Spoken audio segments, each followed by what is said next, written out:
and welcome aboard to Strømmer's Canal tour here through Copenhagen's harbour and inner harbour. I'm your guide today and my name is Tanna, and our phenomenal captain is John, and he will be sailing us safely through the harbour. A little bit about the security on board. We'll be sailing under a lot of low bridges, so please mind your head and keep your arms inside the boat. If you have any trash, please use the bins that are located in the middle of the boat. Smoking is prohibited on board, and I know it is tempting to touch the bridges, but please don't. I don't want to come back to find any of you missing any fingers. Omkring sikkerheden her på båden, vi kommer til at sejle under mange lave broer i dag, så vær venlig at passe på jeres hoveder og holde jeres arme inde i båden. Hvis I har noget skrald, så venlig at bruge skraldspandene i midten af båden. Rygning er ikke tilladt, og jeg ved godt, det er fristende at røre ved broerne, men lad venligst være med det. Jeg gider ikke komme tilbage og finde nogen af jer, der mangler nogle fingre. First bridge coming up, so mind your head. Der kommer en bro, så pas på jeres hoveder. Thank you for sitting down. Tak fordi I sidder med.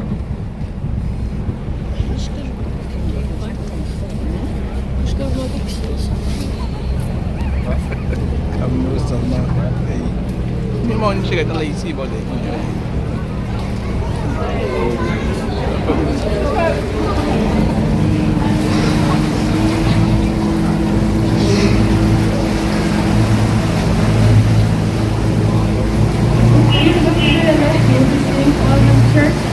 Church was built in 1619, and this is also the church our queen got married to her late husband Henrik in 1967. Hvis I kigger på jeres venstre side, så har vi Hulmans kirke, og Hulmans kirke blev bygget i 1619, og det er derinde, hvor dronningen kunne blive gift med hendes nu afdøde mand Henrik i 1967. If you look to the right, you'll be seeing the stock exchange. The stock exchange was built from 1620 to 1640. Hvis I kigger på jeres højre side, så har vi børsen, og børsen blev bygget i 1620 til 1640. If you look on top of the stock exchange, you will notice 4 dragons. Remember those dragons after the bridge. På toppen af børsen er der 4 brager, og vær venlig at huske de 4 brager til efter broen. Thank you for sitting down. Tak fordi I sidder med.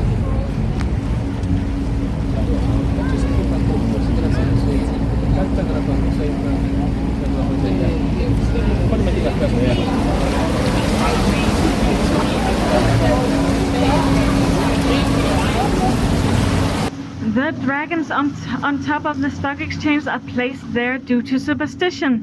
It was said back in the day that if you put dragons on top of something, that something will never burn down. And it has actually worked, because Christiansborg Castle next to the stock exchange has been burnt down twice. The stock exchange has never been burnt down. Som I kunne se, så var der 4 drager på toppen af børsen, og de er placeret der på grund af overtro. Man troede i gamle dage, at hvis man puttede drager på toppen af noget, så ville det aldrig nogensinde brænde ned. Og det har egentlig virket, fordi Christiansborg Slot lige ved siden af har været brændt ned 2 gange. Børsen har aldrig nogensinde været brændt ned. If you look to the left, you will see the National Bank, and I will tell more about that after the bridge. Hvis I kigger på jeres venstre side, så har vi Nationalbanken, og jeg vil sige lidt mere om den, når vi kommer efter broen. Bridge coming up, so mind your head. Der kommer en bro, så pas på hovederne. Thank you for sitting down. Tak fordi I sidder ned.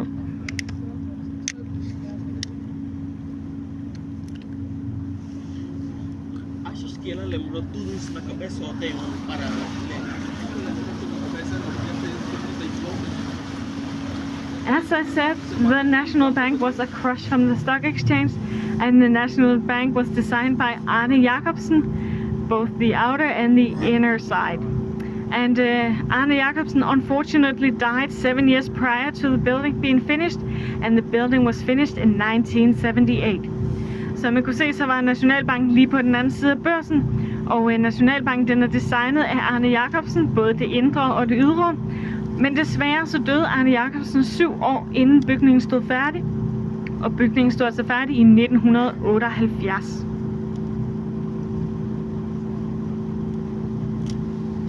If you look to your left, right in front of us, you will be seeing this green bluish building. That building is the Standard, and that is my favorite building of the whole tour, only because of its color, because it's my favorite color. The Standard was a ferry terminal between Sweden and Denmark, and in 2000-2001 we built what we call Øresundsbroen between Sweden and Denmark. So it closed down because now we could drive over and visit each other. Inside today there are restaurants, and I have heard that there should be a 1-star Michelin restaurant inside. So if you are here in Copenhagen to spend all your money, that could be a great place to start. Hvis I kigger på jeres venstre side, så har vi den her turkisfarvede bygning. Den hedder The Standard, og The Standard er min favoritbygning på hele turen. Kun på grund af dens farve, fordi det er min yndlingsfarve. The Standard var færgeterminal for færge mellem Sverige og Danmark, men da vi byggede Øresundsbroen i 2000 og 2001, så lukkede den ned, fordi nu kunne vi køre hen og besøge hinanden. I dag er der restauranter inde i, og jeg har hørt en lille fugl synge om, at der skulle være en 1-stjernet Michelin-restaurant derinde. Så hvis I er her i København for at bruge alle jeres penge, så kunne det være et godt sted at starte. Coming up just in front of us, you will be seeing the Kissing Bridge. And the Kissing Bridge is the only bridge that you are allowed to stand up under during our tour. It is called the Kissing Bridge because when the bridge is closing, it looks like the bridge is kissing each other. The bridge is also only for pedestrians and bicycles. Hvis I kigger foran os, så har vi en bro, og broen den hedder Kyssebroen, og det er den eneste bro, det er tilladt at stå op under, mens vi sejler under den. Den hedder Kyssebroen, fordi når broen den lukker, så ligner det lidt, at broen kysser hinanden. Broen er også kun tiltænkt til cyklister og fodgængere. If you can reach the ceiling in a safely manner, please feel free to do that.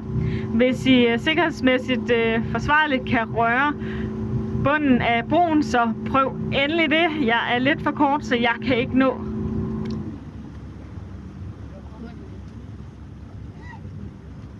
Prøv at lofte ud der. Ja, det tror jeg så ikke, det var.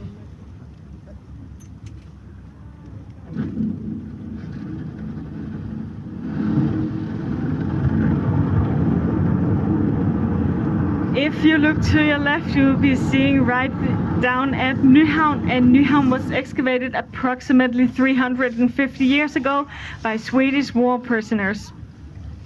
In the old days, Nyhavn was a place for old sailors and ladies of the night, but today it's mostly tourists that come visit and get an ice cream, a soda, or just enjoy the atmosphere of Copenhagen. Hvis I kigger til jeres venstre side, så ser I hele vejen ned ad Nyhavn, og Nyhavn blev udgravet for ca. 350 år siden af svenske krigsfangere.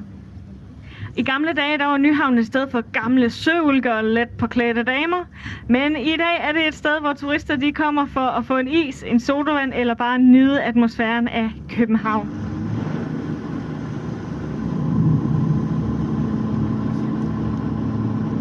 If you look to the left, just in front of us, you will be seeing the Playhouse. The Playhouse was finished in 2008 and opened with a play of Hamlet written by Shakespeare. And as we all know, Hamlet took place here in Denmark at Kronborg Castle in Helsingør. The architects are Lundgaard and Tranberg. Hvis I kigger her på jeres venstre side, så har vi Skuespilhuset, og Skuespilhuset blev færdigt i 2008 og åbnede med en forestilling af Hamlet skrevet af Shakespeare. Og som I alle sammen ved, så fandt Hamlet sted her i Danmark og på Kronborg Slot i Helsingør. Arkitekterne er Lundgaard og Tranberg. Just in front of us, you will be seeing the Opera House. The Opera House was finished in 2005, and the architect is Henning Larsen. There are 17 floors inside the opera, and 5 of these floors are located below sea ground. There are also 2 main auditoriums in there, and the biggest one can hold up to 1,700 guests. Lige foran os så har vi Operahuset. Operahuset stod færdigt i 2005, og arkitekten er Henning Larsen. Der er 17 etager inde i Operahuset, og 5 af de her etager de er altså under havniveau. Der er 2 store auditorier derinde, og det største kan holde op til 1,700 gæster. In just a minute we will be sailing behind the island Hulman, and Hulman is one of 5 artificial islands here in Copenhagen. It was built in 1685, and back then it was a place for the Navy.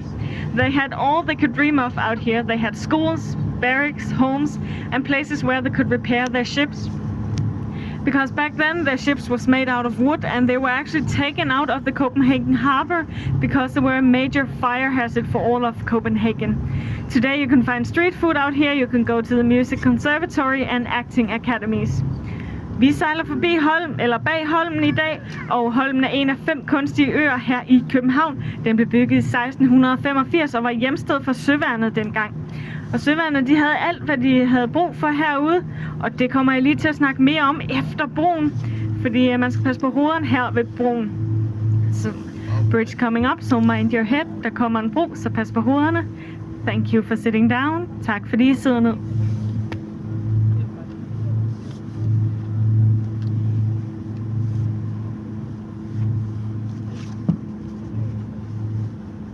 Altså, som jeg sagde, så havde søværnet alt, hvad de havde lyst til herude. De havde skoler, barakker, huse, og så havde de steder, de kunne operere deres skibe. Og deres skibe var lavet af træ dengang, så de blev faktisk taget ud af Københavns havn, fordi de var en kæmpe brandfare for hele København. After the next bridge, there will be a quiet zone for me and my microphone, so enjoy that. Lige efter den her bro, så kommer der en stille zone for mig og min mikrofon, så nyd det endelig.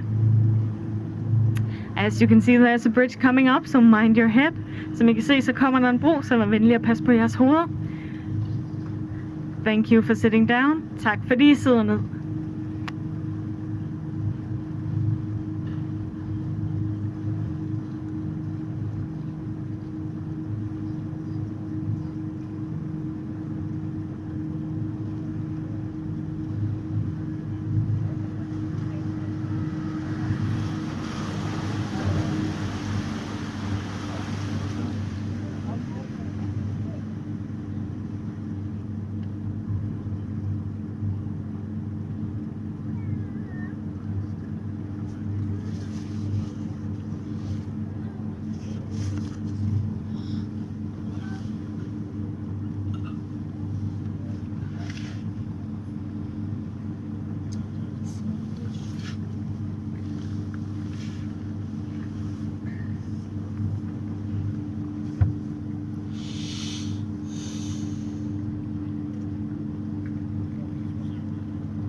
Now the quiet zone are over and I'm ready to fill your ears with information once again.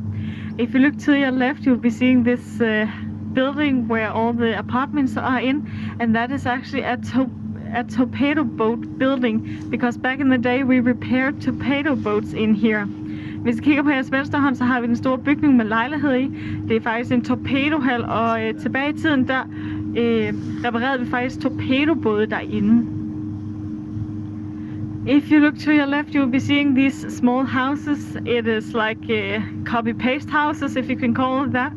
And these small houses are called the cannon boat sheds. And the cannon boat sheds had cannon boats in them from 1805 to 1817. The cannon boat sheds were built between 1805 and 1837. And we had these cannon boats because in 1805 to 1817, the British came to invade Denmark and we had to defend ourselves.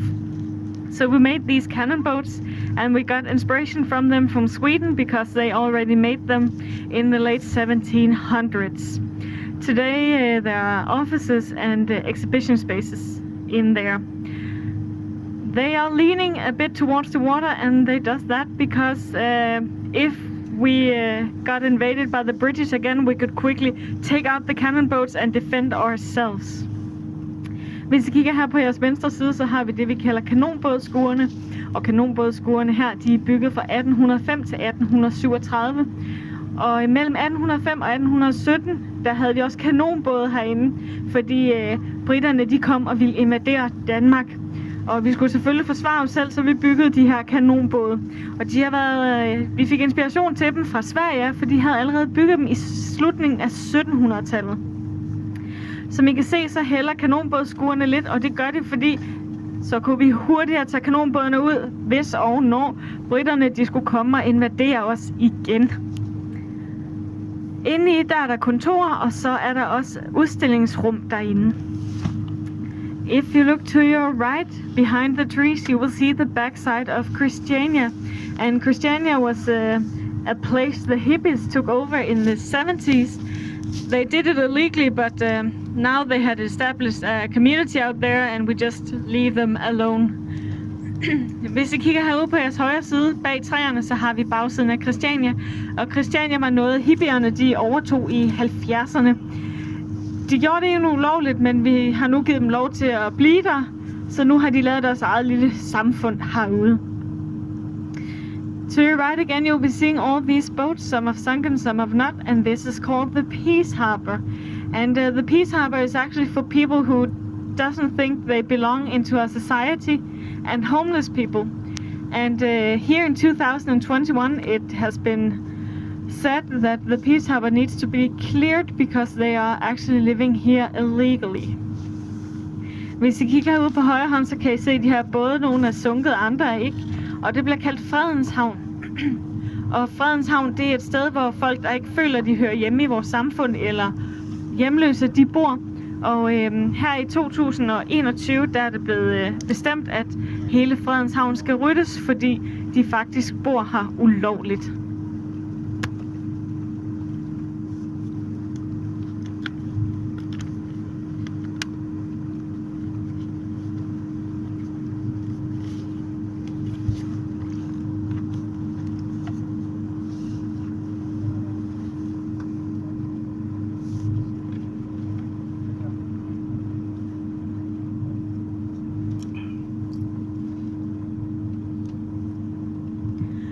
As you can see, there's a bridge coming up, so mind your head. Som I kan se, så kommer der en bro, så pas på jeres hoveder. Thank you for sitting down. Tak fordi I sidder ned.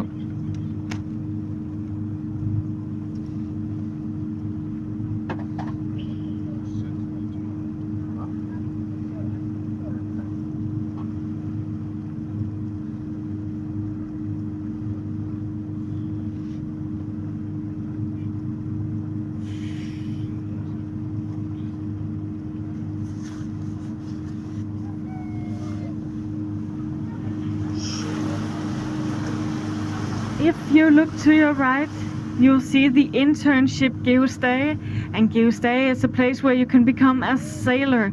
There are 62 students on board right now and 10 crew members to help you become a sailor. The ship is from 1934, and it is the same mindset that they had 100 years ago of becoming a sailor. På vores højre side så har vi skoleskibet Geostage, og Geostage det er herinde, hvor du kan blive sømand eller søkvinde. Der er 62 elever ombord, og så er der 10 medarbejdere, der er klar til at lære dig, hvordan du bliver sømand eller søkvinde. Skoleskibet her det er bygget i 1934, og det er samme mindset, som man havde for 100 år siden omkring det at blive sømand eller søkvinde.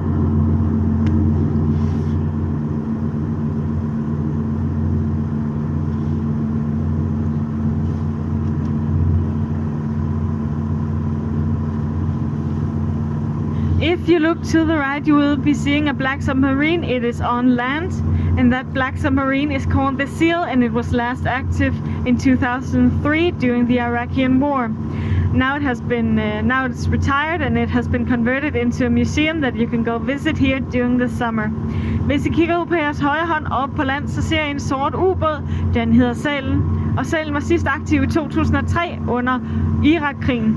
Nu er den så gået på pension, og den er blevet lavet om til et museum, som man kan besøge her hen over sommeren. If you look to the right, you'll be seeing this blue grayish ship with F-352 on its side. That is the frigate Peder Skram. And Peder Skram is mostly known for a tiny little accident it had a couple of years back. It accidentally fired a missile into a holiday area and totally destroyed 4 holiday homes and damaged 130 others. Luckily, nobody got hurt, and today Peder Skram is mostly known for have fired the Whoops missile. Hvis I kigger ud på jeres højre hånd, så ser I det her blåbådsskib med F-352 på siden.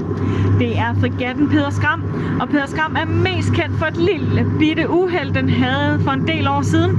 Den kom ved et uheld til at affyre et missil hen til et sommerhusområde. 4 sommerhus blev 130 andre fik skader i større eller mindre grad. Heldigvis var der ikke nogen, der kom til skade, og i dag er Peder Skram mest kendt for at have affyret sit Hovsa-missil. If you look to the right again, out in the horizon, you'll be seeing this weirdly shaped building with a chimney on it. That is Amager Bakke, and Amager Bakke is an incinerator facility. Out here we can burn up to 64 tons of trash an hour, and we actually import trash from other countries to burn it right out here and convert it into energy. Hvis I kigger herude på jeres højre hånd, så ser I den her mærkeligt formede bygning med en skorsten på siden. Det er Amager Bakke, og Amager Bakke er et forbrændingsanlæg.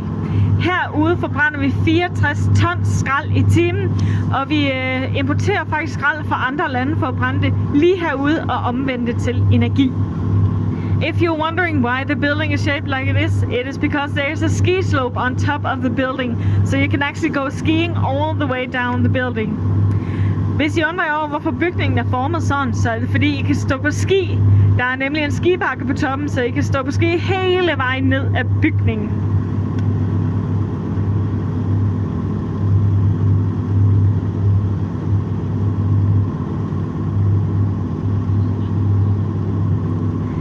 If you look to the right, you will be seeing the yellow brick houses, the lawn and the flagpole. That is Battery 60s, and Battery 60s was made by Christian VI in 1746. If you can see it, there are cannons lined up on the lawn, and one of these cannons are fired every day, twice a day, once at sunrise and once at sunset. And the neighbors for Battery 60s and our Queen got a little annoyed by being woken up at 4:30 in the morning during the summer here in Copenhagen. So they chose, almost by law, if you can say it like that, that the sun doesn't rise until 8 o'clock in the morning here in Copenhagen, because they want to sleep in, so they are not woken up by a cannon. Hvis I kigger herover på jeres højre hånd ret frem, så har vi de gule murstensbygninger, græsplænen og flagstangen. Det er Battery 60, og Battery 60 er mest kendt for de der kanoner, der står på ræde række heroppe. Og en af de her kanoner bliver altså affyret hver dag, 2 gange om dagen. En gang ved solopgang og en gang ved solnedgang. Og naboen til Battery 60 og vores dejlige dronning var lidt træt af at blive vækket kl. 4:30 om morgenen af en kanon her i København. Så de besluttede simpelthen, at solen den ikke står op her i København før kl. 8 om morgenen, så de kunne få lov til at sove længe. Battery 60 er lavet af Christian VI i 1746. As you could see, there was a flagpole out on Battery 60s, and that flag has been here since 1788. And the Danish flag can actually be dated back to 1219, where it fell down from the sky in Tallinn in Estonia. Hvis I lå mærke til det, så var der et flag ude på Battery 60, og det her flag har været der siden 1788. Og det danske flag kan faktisk dateres tilbage til 1219, hvor det faldt ned fra himlen i Tallinn i Estland. If you look to the right, you will be seeing the Red Hall Island. It is mostly known for the old B&W halls and has been one of Copenhagen's biggest workplaces. Out here in 1912 there was this guy called Rudolf Diesel who made diesel engines, and some of these diesel engines were actually used in submarines during the Second World War. Hvis I kigger herude på højre hånd, så har vi Refsaløen, og Refsaløen er mest kendt for dens gamle B- og B-haller, og den er også kendt for at have været en af Københavns største arbejdspladser. Herude i 1912, der var der en fyr ved navn Rudolf Diesel, som lavede dieselmotorer herude. Og nogle af de dieselmotorer, han lavede, de er faktisk blevet brugt i ubåde under 2. verdenskrig. If you look to the right, you will be seeing this blue and white crane. You can actually go bungee jumping from it. The day it opened, they said that if you came naked, you could bungee jump for free. But they had to close down that offer because there was a lot of Copenhageners that came naked and wanted to bungee jump for free. Herude på vores højre hånd, der har vi en blå og hvid kran, og der kan man bungee jumpe fra. Og da de åbnede, der sagde man, at hvis man kom nøgen, så kunne man bungee jump gratis. Og det blev de altså nødt til at lukke efter den første dag, fordi der var så mange københavnere, der kom nøgne og ville bungee jumpe gratis. Coming up on our right hand side, you will be seeing maybe the most photographed little lady in all of Copenhagen, if not Denmark. På vores højre side, så kommer nok den mest fotograferede lille dame i hele København, hvis ikke hele Danmark. If you haven't guessed it or seen it yet, it is the Little Mermaid. Hvis I ikke har gættet det eller set det nu, så er det den lille havfrue.